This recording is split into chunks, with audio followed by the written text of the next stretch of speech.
চামড়ার জবান আল্লাহ খুলে দিবেন।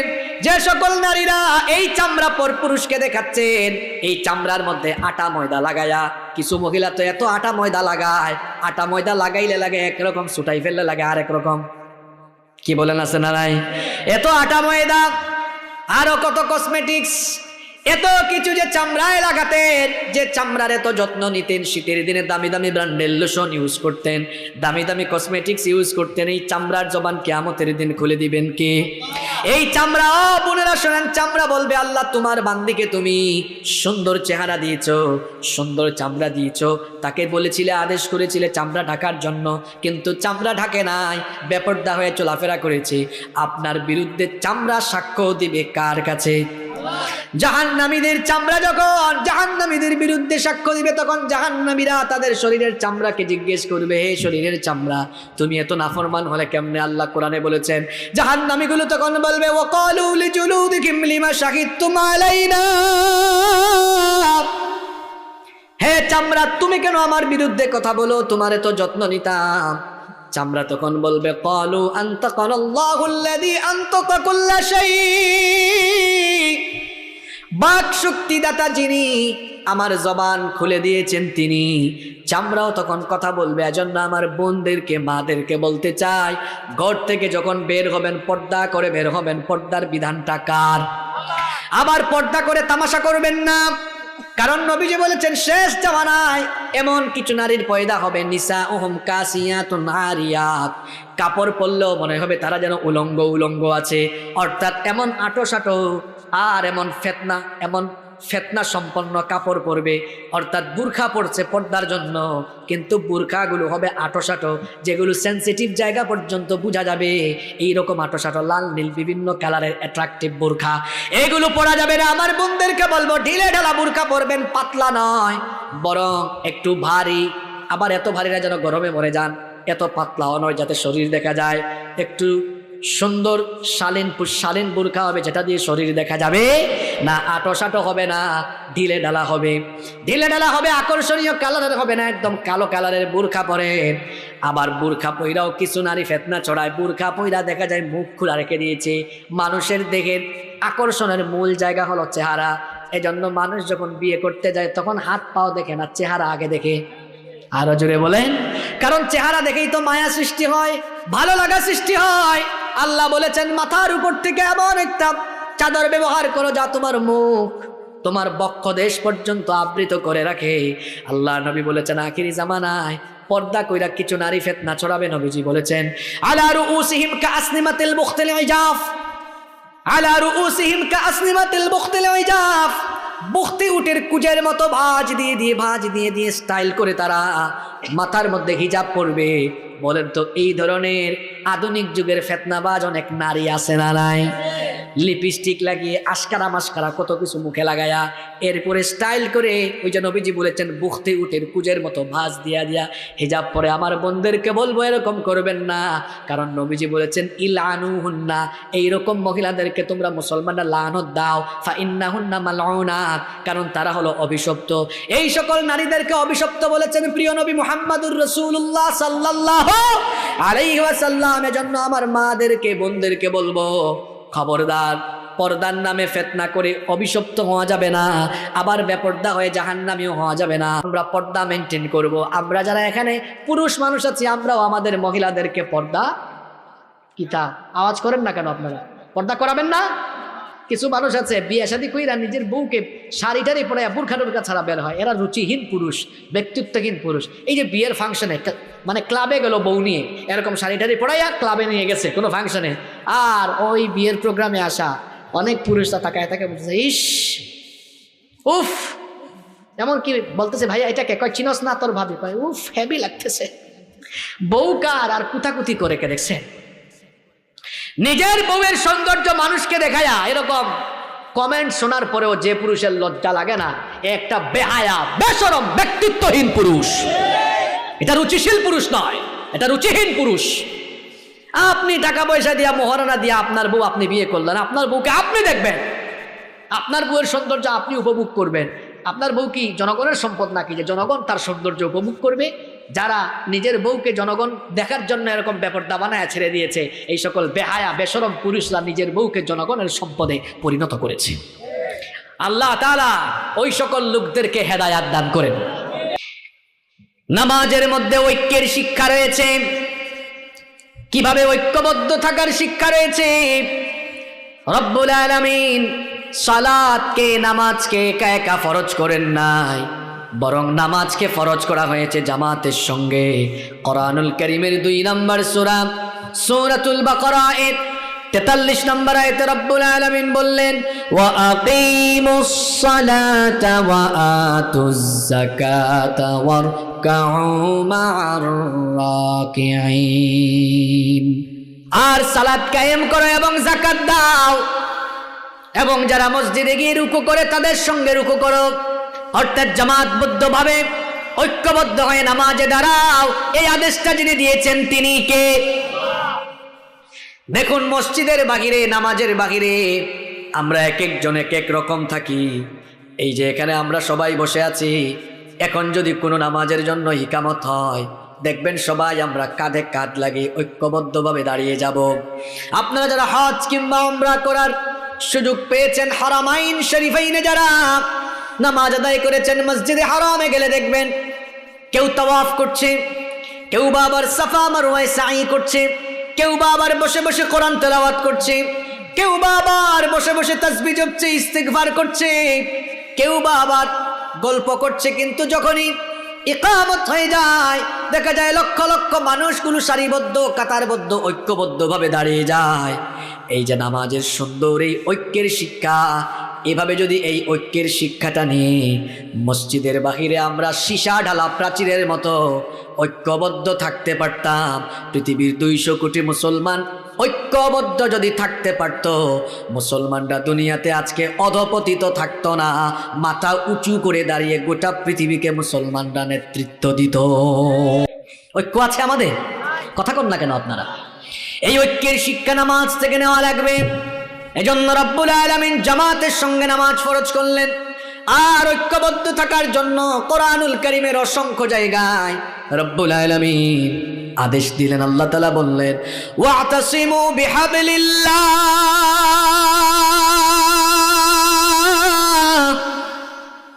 ঐক্যবদ্ধ হয়ে আল্লাহর দ্বীনের রজ্জুকে আঁকড়ে ধরো। ওয়ালা তাতাফাররাকু, খবরদার তোমরা বিচ্ছিন্ন হয়ে যাও না।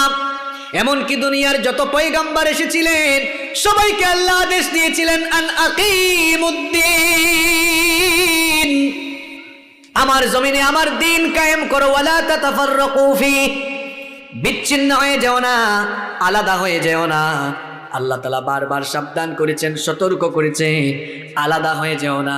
কারণ আলাদা হয়ে গেলে, বিচ্ছিন্ন হয়ে গেলে, দলে দলে বিভক্ত হয়ে গেলে মুসলমানদের শক্তি বাড়বে না কমবে? আসতে বলবেন না, জোরে বলেন, বাড়বে না কমবে? মুমিনে মুমিনের সম্পর্ক হবে এমন, বুখারী শরীফের হাদিস, নবীজি বলেছেন, আল মুমিনু লিল মুমিনি কাল বুনিয়ান ইয়াশুদ্দু বাদুহু বাদা।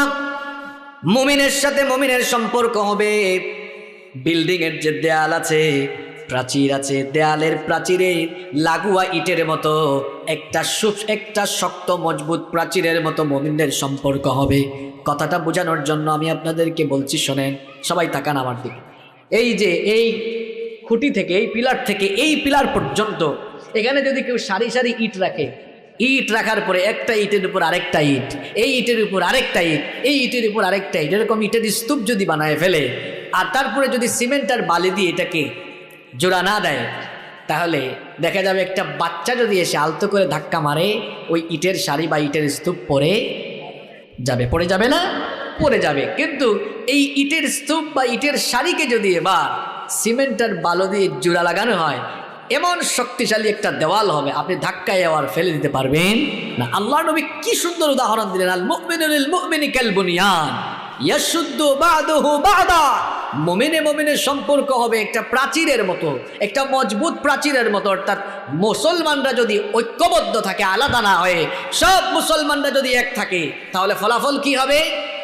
একটা মজবুত দেওয়ালকে যেমন ধাক্কায় ফেলে দেওয়া যায় না, ঠিক তেমনি ভাবে যদি মুসলমানরা ঐক্যবদ্ধ থাকে, ইসলাম বিরোধীরা কখনোই ধাক্কা দিয়ে মুসলমানকে ফালাতে পারবে না। অর্থাৎ ইসলাম বিরোধীরা কখনো ইসলামওয়ালা লোকদের উপরে নির্যাতন নিপীড়নের সাহসও পাবে না। এই যে আমার দেশের চিত্র আপনি দেখেন, চোর ডাকাত, সুদখোর, ঘুষখোর, মাদকের সাথে সম্পৃক্ত, চাঁদাবাজির সাথে সম্পৃক্ত এইরকম লোককে যদি হাতে হাত করা আর পায়ে ডান্ডা বেড়ে লাগানো হয় তো অসুবিধা নাই, এগুলোকে মেনে নেওয়া যায়। কিন্তু যারা কোরআন পড়ায়, হাদিস পড়ায়, কোরআন হাদিসের গবেষক, উলামা মাশায়েখ, তাদেরকে যদি হাতে হাত করা আর পায়ে ডান্ডা বেড়ে লাগানো হয়, এগুলো আমাদের চোখ কখনো সহ্য করতে পারে না। তবে এই চিত্রগুলো হলো কেন? হয়েছে এই জন্য আমরা নিজেরা বিভক্ত হয়ে গিয়েছি, আলাদা হয়ে গিয়েছি। যদি আমরা বিভক্ত না হয়ে সবাই যদি ঐক্যবদ্ধ থাকতে পারতাম, কোন উলামা মাশায়েখের হাতে হাত করার পায়ে ডান্ডা বেড়ে লাগানোর সাহস কেউ কোনোদিনও করতে পারতো না।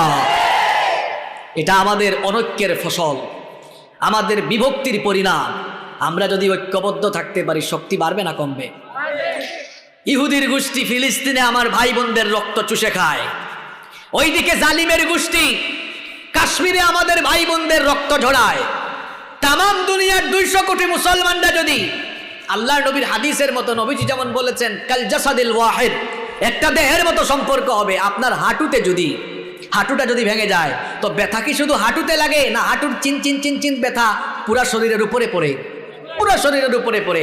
আরে আমার কোনো মোমেন ভাই, আমার কোনো মোমেনা বোন, সে যদি কাশ্মীরে মার খায়, সে যদি ফিলিস্তিনে মার খায়, আমি বাংলাদেশে থাকি আর আফ্রিকার জঙ্গলে থাকি, তার ব্যথায় যদি আমার হৃদয় ব্যথিত না হয়, আমি যদি কষ্ট পেয়ে প্রতিবাদ না জানাই, আমি যদি জ্বলে না উঠি, তাহলে বুঝতে হবে আমার অন্তরে নিফাকের ভাইরাস ঢুকে গিয়েছে।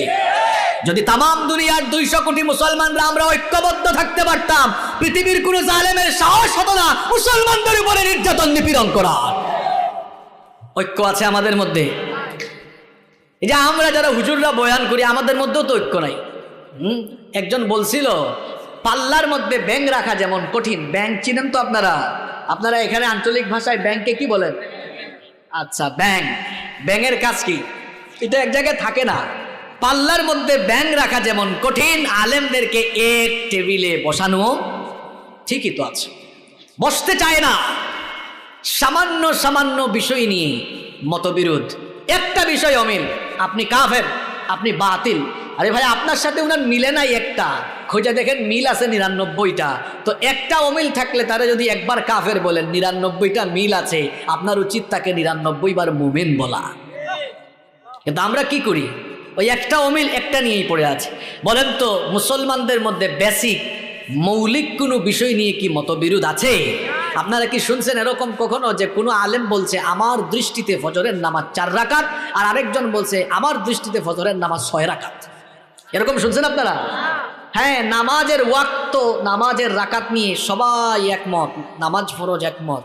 তো ঠেলাঠেলি কোন জায়গায়, হাত কোন জায়গায় বাঁধবে, আমিন আসতে না জুড়ে, এগুলো এমন বিষয় না যে আমিন জুড়ে বা আসতে যেভাবেই বলুক নামাজ এটার কারণে নষ্ট হবে না। তাহলে বোঝা গেল কি, শুধু নামাজ নয়, যে কোনো বিষয়, মৌলিক সমস্ত বিষয়ে দেখবেন মুসলমানদের, মুসলিম উম্মার মধ্যে কোনো বিরোধ নাই। যেগুলো ঐচ্ছিক বিষয়, অপশনাল বিষয়, সেগুলো নিয়ে বিরোধ আছে।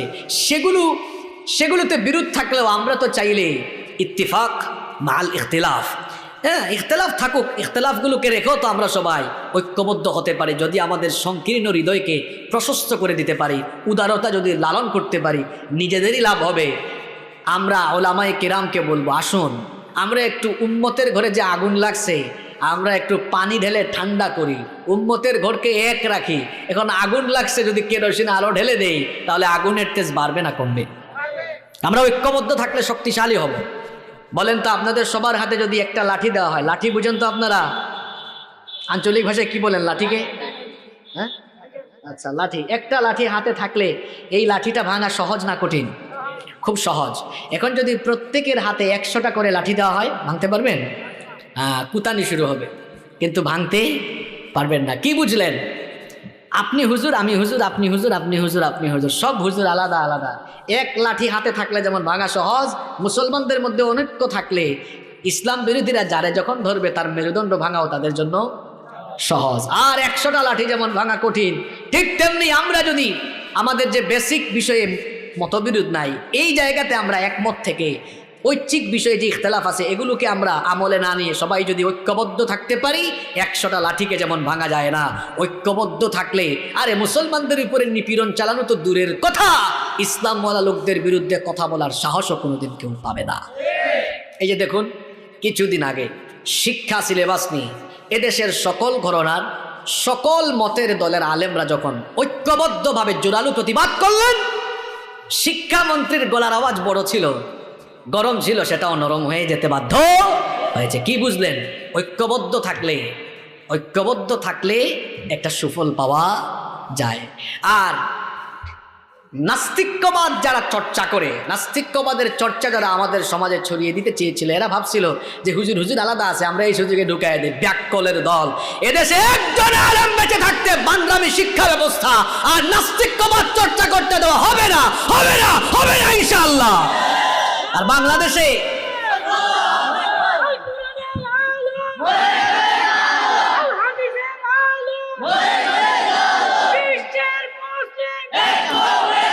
বাংলাদেশে এত বান্দরের ঘরের বান্দর আছে, এটা আমরা 2023 সালে এসে দেখছি।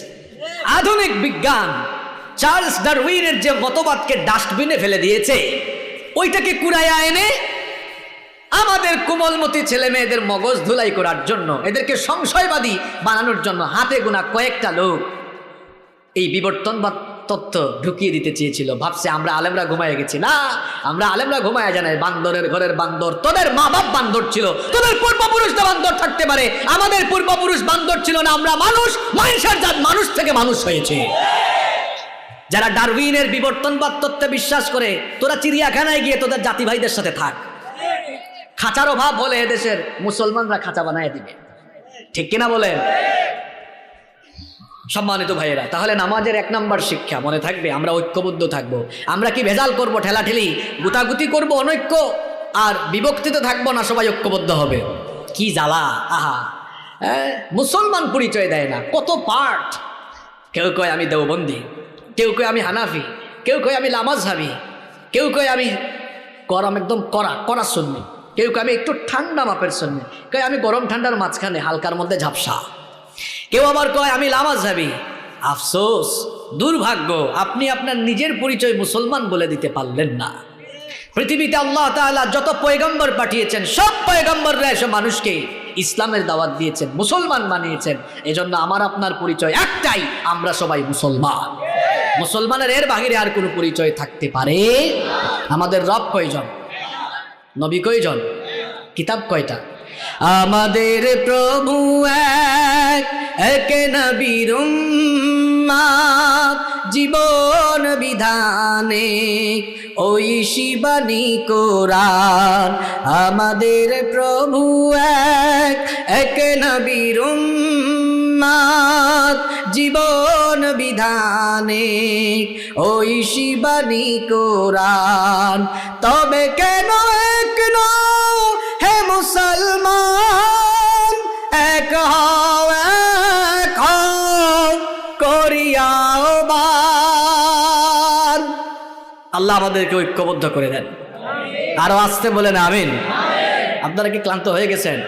ক্লান্ত হইলে তো আমি হওয়ার কথা। এত দীর্ঘ পথ পাড়ি দিয়ে আসলাম, আমার গলার আওয়াজ তো ঠিক আছে, এনার্জিও আছে আলহামদুলিল্লাহ।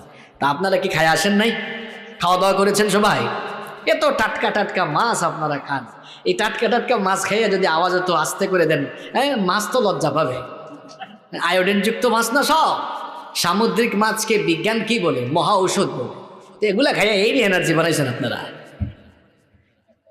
তাহলে নামাজের 1 নম্বর শিক্ষা পেলাম, নামাজ আমাদেরকে ঐক্যবদ্ধ থাকার শিক্ষা দেয়। নাম্বার 2, নামাজ আমাদেরকে সময়ানুবর্তিতা শেখায়, টাইম ম্যানেজমেন্ট। সময়ের কাজ সময়ে করা, সময়কে গুরুত্ব দেওয়া, সময়ের প্রতি সচেতন হওয়ার শিক্ষা নামাজের ভেতরে আছে না নাই? কারণ প্রত্যেকটি নামাজকে শিডিউলের ভিত্তিতে ফরজ করা হয়েছে। এজন্য রব্বুল আলামিন বলেছেন, ইন্নাস সালাতা কানাত আলাল মুমিনিনা কিতাবাম মাওকুতা।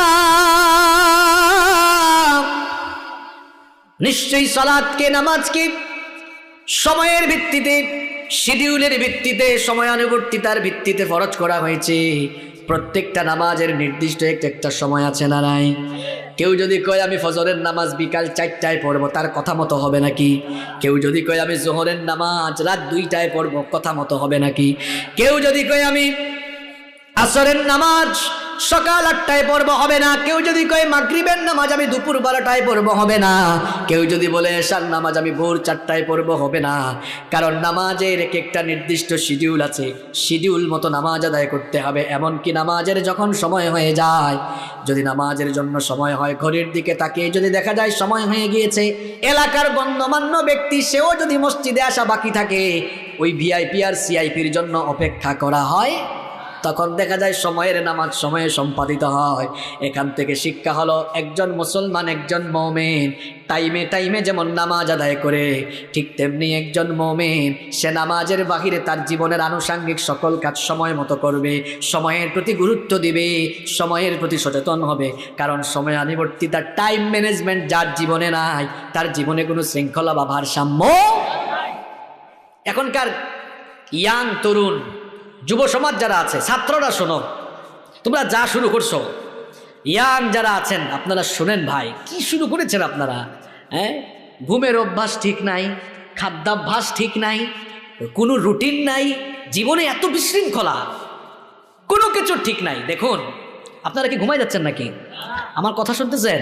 একটা মজার তথ্য দিই আপনাদেরকে। দেখুন, আমাদের দাদা দাদির আমলে, মানে আজকে থেকে আপনার 40-50 বছর আগে, বলেন তো কারেন্ট ছিল? আপনাদের টেকনাফে কারেন্ট ছিল নাকি? ছিল না। তখন টেলিভিশন, রেডিও অ্যাভেলেবেল ছিল না। তখন এই যে স্মার্টফোন, এগুলা কি ছিল? ছিল না। ওয়াইফাই, ইন্টারনেট, ল্যাপটপ, কম্পিউটার, আধুনিক প্রযুক্তি কিছুই ছিল না।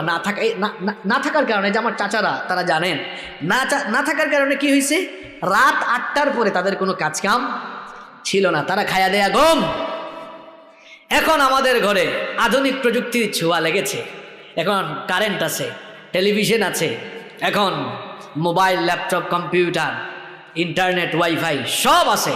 এই জন্য রাত 2টা, 3টা, 4টা পর্যন্ত আমাদের জেগে থাকার অভ্যাসও আছে। এ থাকার কারণে কি হচ্ছে, পরিণতিটা কি হলো? আমাদের আগের যুগের মানুষ যারা ছিলেন, আমাদের চাচা চাচি, দাদা দাদি, তারা 60, 70, 80 বছর বয়সে গিয়েও ফিজিক্যালি ফিট। কেন? খাওয়া দাওয়া ঠিক, ঘুম। এখনকার যুবক ছেলেদের ঘুম ঠিক নাই, জোয়ান বয়সে বুড়া হয়ে যাচ্ছে, চুল পেকে যাচ্ছে, এদের যৌবন ক্ষয় হয়ে যাচ্ছে, যৌবন নষ্ট করে ফেলতেছে এরা, এদের চেহারার লাবণ্য কমে যাচ্ছে। এই যৌবন বয়সে তারা মাইগ্রেনে আক্রান্ত হচ্ছে। ইন্ডিয়ার বেঙ্গালুরুতে শুধু দৌড়াচ্ছে মাইগ্রেনে আক্রান্ত। কত ধরনের রোগ দেখা দিয়েছে, কেন জানেন? টাইম ম্যানেজমেন্ট জীবনে নাই, সময় আনুবর্তিতা নাই। দেখবেন কিছু কিছু যুবক ছেলেরা 2টা 3টা পর্যন্ত প্রযুক্তির পেছনে পড়ে আছে। আহারে, এই প্রযুক্তি আমাদেরকে ইবাদত থেকেও গাফেল করে দিয়েছে। আজান পড়তেছে, তাকাইছে তো তাকাইছে, শুধু ফোন স্ক্রলিংই আছে রাত 2টা 3টা পর্যন্ত। এমনকি আরো দুঃখের ব্যাপার হলো, আমরা যখন ছোট ছিলাম, আমি নিজের চোখে দেখেছি যে আগে মানুষ মেহমান বাড়িতে গেলে চেয়ারে গুল হয়ে বসতো, কিংবা সবাই এভাবে বসে একজন আরেকজনের খোঁজ খবর নিত, কে কেমন আছে, কে কি করছে, আন্তরিকতা, হৃদ্যতার যে একটা সম্পর্ক, সেটা দেখা যেত। এখন প্রযুক্তির ছোঁয়া লেগেছে, এখন দেখবেন সবাই মেহমান বাড়িতে যায়, এতগুলো মানুষ একসাথে বসে আছে, কেউ কারোর সাথে কথা কয় না, সবাই নিচের দিকে মাথা দিয়ে শুধু ফোন স্ক্রলিং করে। কথা ঠিক আছে? এই আধুনিক প্রযুক্তির ছোঁয়া লাগায় আমাদের হৃদ্যতা, আন্তরিকতা কমে যাচ্ছে, ভালোবাসা কমে যাচ্ছে, মানুষ যান্ত্রিক হয়ে যাচ্ছে। এত বেশি যান্ত্রিক হওয়া উচিত নয় যে যান্ত্রিকতার কারণে আমাদের ভালোবাসা কমে যায়, হৃদ্যতার বন্ধন হালকা হয়ে যায়। এত বেশি প্রযুক্তি নির্ভর হওয়া উচিত। এজন্য আমার তরুণ যুবক ভাইদেরকে স্পেশালি আমি বলবো, প্রিয় ভাইয়েরা, হ্যাঁ, প্রযুক্তি আমরা ব্যবহার করব, কিন্তু ইসলামের কল্যাণে ব্যবহার করব, মানুষের কল্যাণে ব্যবহার করব। যতটুকু করা দরকার ততটুকু করব। অপ্রয়োজনীয় কোনো কিছুই ভালো, অতিরিক্ত কোনো কিছুই ভালো নয়। এই যে ছাত্র যারা আছো, তোমরা যারা স্কুল, কলেজ, ইউনিভার্সিটি, মাদ্রাসায় পড়ো, ভাই শোনো, তোমরা ডেইলি কমপক্ষে 8 থেকে 10 ঘন্টা ফেসবুকে থাকো, ইউটিউবে থাকো। আল্লাহর কসম, তোমরা যদি এই 8-10 ঘন্টা চেয়ার টেবিলে বসে পড়াশোনা আর গবেষণায় থাকতে পারতা, আমার দেশে পরমাণু বিজ্ঞানী হইতো, আমার দেশে আইনস্টাইন, নিউটনকে পেছনে ফেলে দেওয়া বিজ্ঞানীর পয়দা হয়ে যেত, আমার দেশে চিকিৎসা বিজ্ঞানী, বড় বড় ইঞ্জিনিয়ার, ডাক্তার, বড় বড় মনীষীর পয়দা হতো।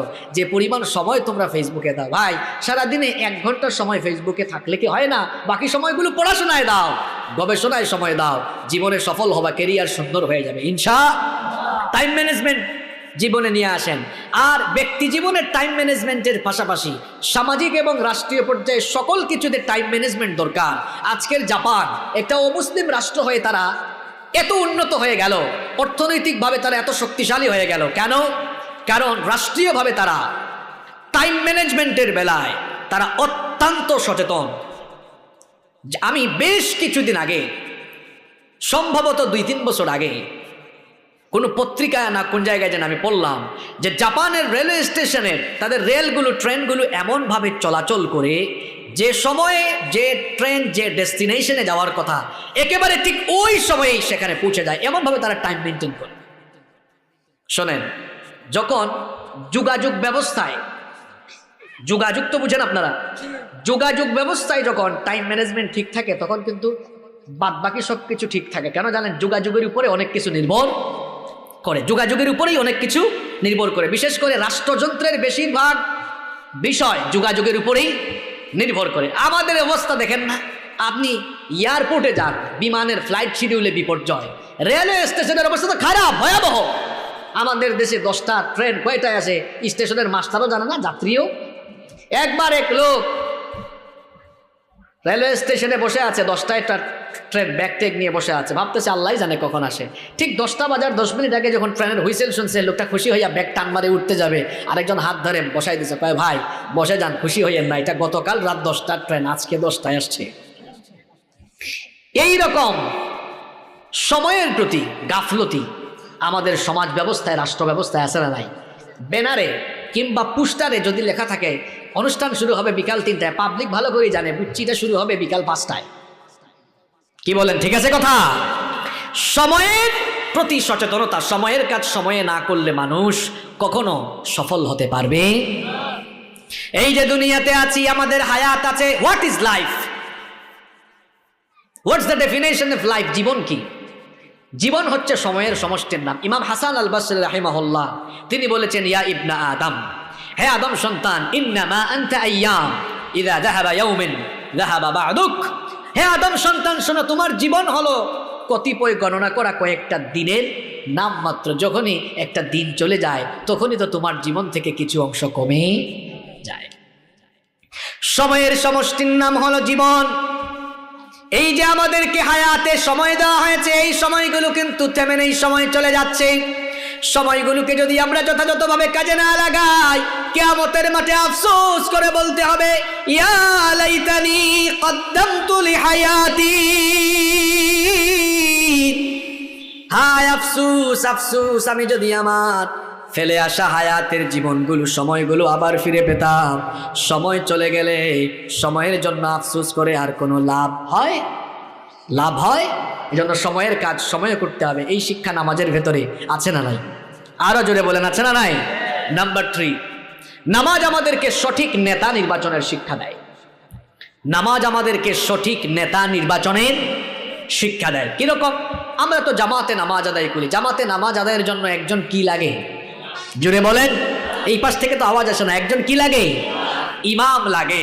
এখন আপনাদের মসজিদে আপনারা জামাতের সঙ্গে নামাজ আদায় করবেন, সেখানে যদি তেলাওয়াত অশুদ্ধ, কোরআন তেলাওয়াত ভুল পড়ে, নামাজের মাসআলা মাসাইল জানে না, অথবা ইনি কোনো একাডেমিক ব্যাকগ্রাউন্ডের আলেম নন, এইরকম লোককে কি আপনারা নামাজে ইমামতিতে দাঁড় করাবেন? কেন? কারণ তিনি ইমামতির যোগ্য নন। একজন সচেতন মুসলমান কিংবা সচেতন মুসলিম সমাজ যেমনি অযোগ্য কোনো লোককে তার সমাজের মসজিদের ইমাম বানাতে পারে না, ঠিক তেমনি মসজিদের বাহিরে সচেতন মুসলমানরা অযোগ্য, অপদার্থ, চোর, ডাকাত, সন্ত্রাস, চাঁদাবাজ, টেন্ডারবাজকে তার সমাজের কোনো দায়িত্বশীল চেয়ারে বসাতে পারে না। এই শিক্ষাটা কি আমাদের মুসলমান সমাজে আছে? নাই। নাই বলেই তো এই দশা আমাদের, এই পরিণতি আমাদের। নবীজির সময়ে মসজিদের ইমাম যে, সমাজ আর রাষ্ট্রের ইমামও হলো সে। এটা হলো আল্লাহ আর রাসূলুল্লাহ সাল্লাল্লাহু আলাইহি ওয়াসাল্লামের ইসলাম।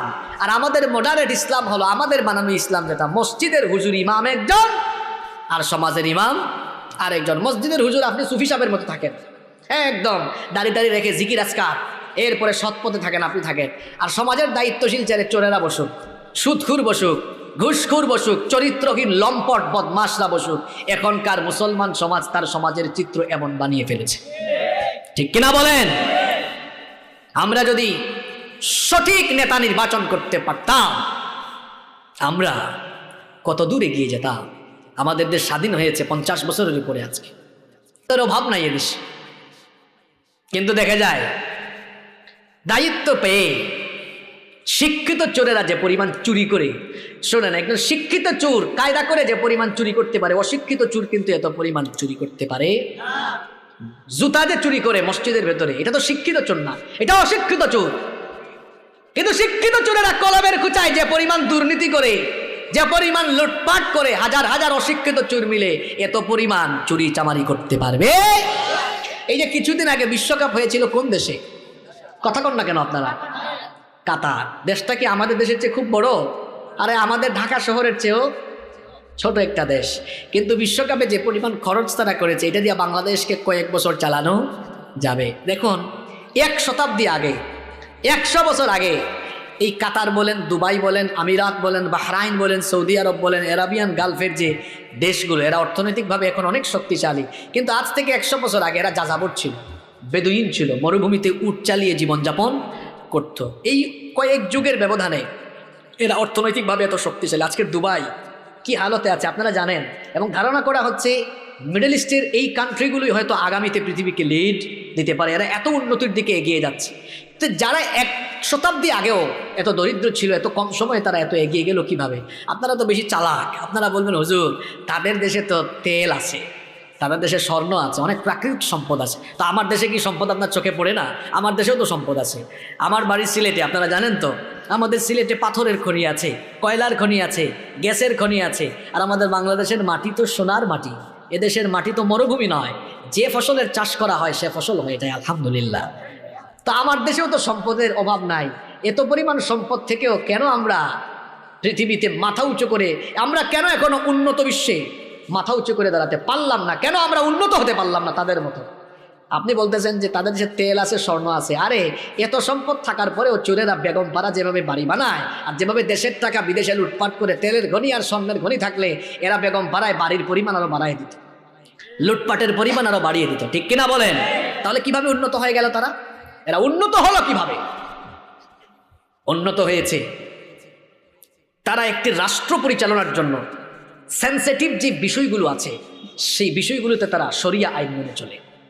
ওদের দেশে কিন্তু 100% কোরআনের আইন নাই, কিন্তু সেন্সিটিভ ইস্যু যেগুলোর কারণে একটা সমাজ, একটা রাষ্ট্র আগায় না, যেমন অতিরিক্ত চুরি, জিনা, এইসব থাকলে রাষ্ট্র এগিয়ে যেতে, সেখানে চুরির বিচার কি দিয়ে হয়? কোরআন দিয়ে হয়। সেখানে জিনার বিচার ইসলামের বিধান দেওয়া হয়। এজন্য জিনা সেখানে আছে নাই। কিছু আইন থাকায় যদি এত শান্তি থাকে, 100% আইন থাকলে শান্তি কম থাকবে না বেশি থাকবে? কথা বলেন না কেন আপনারা? আমার দেশে সম্পদের অভাব নাই, এত সম্পদ আছে।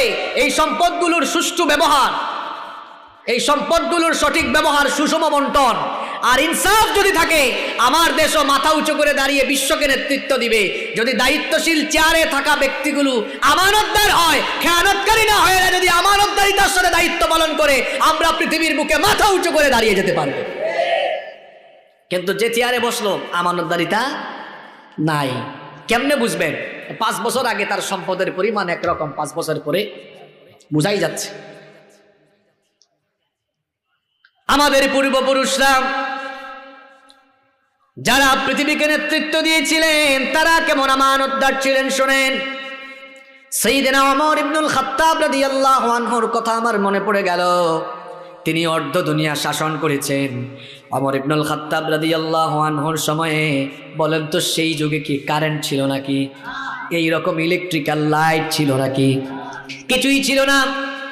ওমর রাদিয়াল্লাহু আনহু অর্ধ দুনিয়া শাসন করেছেন। একদিন তিনি ঘরের ভেতরে মোমবাতি জ্বালিয়ে কাজ করছেন। ঠিক সেই সময়ে তার কিছু আত্মীয় স্বজন দেখা করার জন্য দরজায় এসে নক করলেন, আসতে পারি? তিনি বললেন না, দাঁড়াও। এদেরকে দরজায় দাঁড় করিয়ে রেখে তিনি তার সামনে থাকা মোমবাতির আগুন ফু দিয়ে নিভিয়ে দিলেন, নতুন আরেকটি মোমবাতিতে আগুন জ্বালালেন। এরপরে বললেন, এবার তোমরা ভেতরে আসো। এরা ভেতরে ঢুকে কৌতূহল চেপে রাখতে না পেরে জিজ্ঞেস করলো, আমিরুল মুমিনিন, খলিফাতুল মুসলিমিন, ও আমাদের প্রেসিডেন্ট, আপনার সামনে তো একটা মোমবাতিতে আগুন জ্বালানো ছিল, সেটা ফু দিয়ে নিভিয়ে দিয়ে নতুন করে আরেকটাতে আগুন ধরালেন কেন? তিনি বললেন, শোনো, তোমরা আমার আত্মীয়, তোমরা যখন ভেতরে ঢোকার জন্য অনুমতি চাইলে তখন আমি রাষ্ট্রের টাকা কারো বাপের পয়সা নয়, এগুলো হলো জনগণের পয়সা, ঠিক কিনা?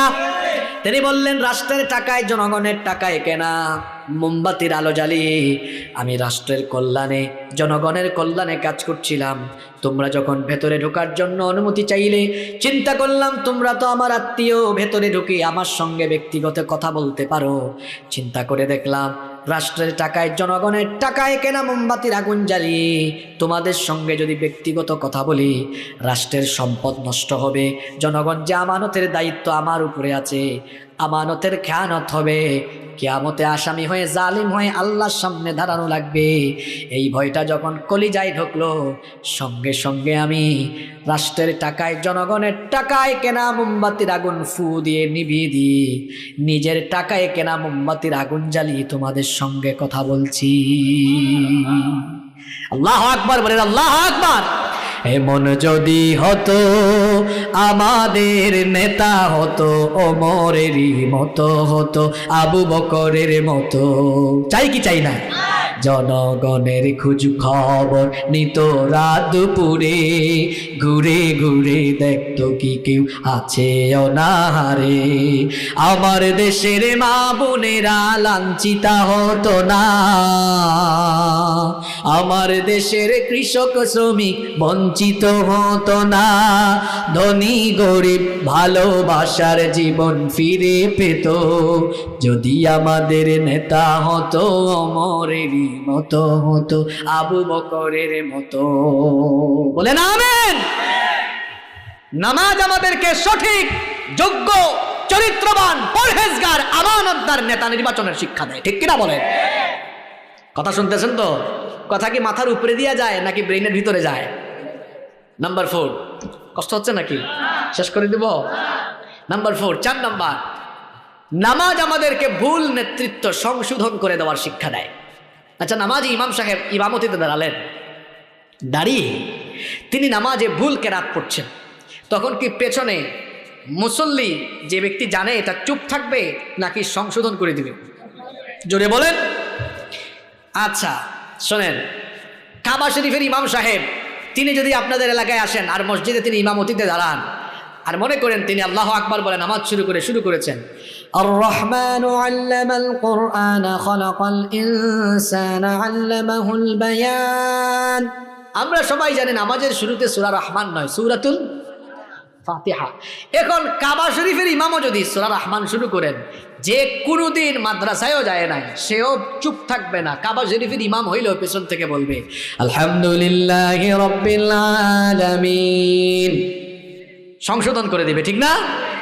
কি শিখলেন এই চিত্র থেকে? কি শিখলেন আপনি?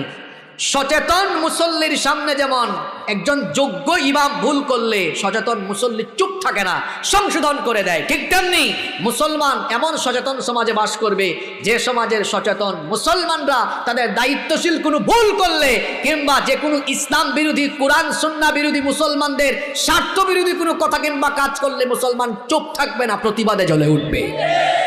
এই শিক্ষা নামাজের ভেতরে নাই।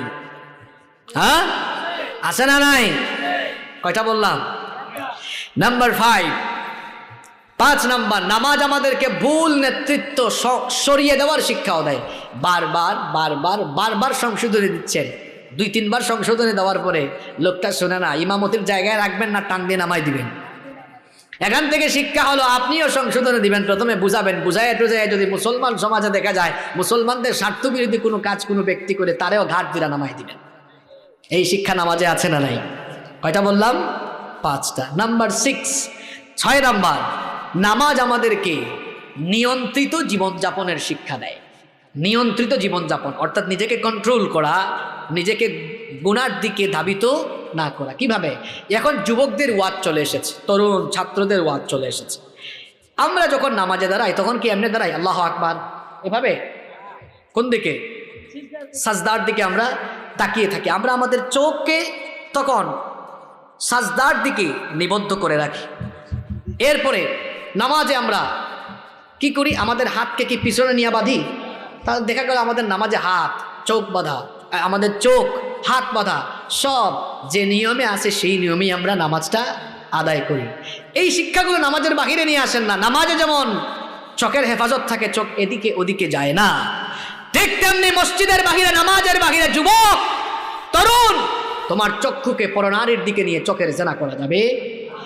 কারণ আল্লাহ বলেছেন কুল্লিল মুমিনিনা ইয়াগুদ্দু মিন আবসারিহিম।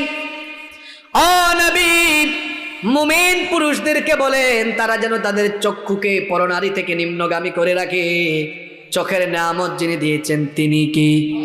আরে আমাদের চোখ যাদের আছে, চোখ দিয়ে জিনা করার, গুনাহ করার সুযোগ আছে। কিন্তু দেখেন যাদের চোখ নাই তারা একদিক থেকে ভালো। কিছুদিন আগে এক অন্ধ লোকের সাথে আমার দেখা হয়েছে, শুনতেছেন আপনারা? এক অন্ধ লোক যিনি জন্মের পর থেকে চোখে দেখেন না। আমি তাকে বললাম, আচ্ছা ভাইজান, আপনি যে জন্মের পর থেকে চোখে দেখেন না, আপনার কি খারাপ লাগে না? কয় না, আমার খারাপ লাগে না। জিজ্ঞেস করলাম, ভাই কি বলেন খারাপ লাগে না আপনার? দুনিয়ায় আসমান জমিন সাগর নদ নদী পাহাড় পর্বত সবই তো সুন্দর, দুনিয়ার মানুষ সুন্দর, সুন্দরের কিছুই আপনি দেখেন না। সবকিছু সুন্দর করে বানিয়েছেন কি?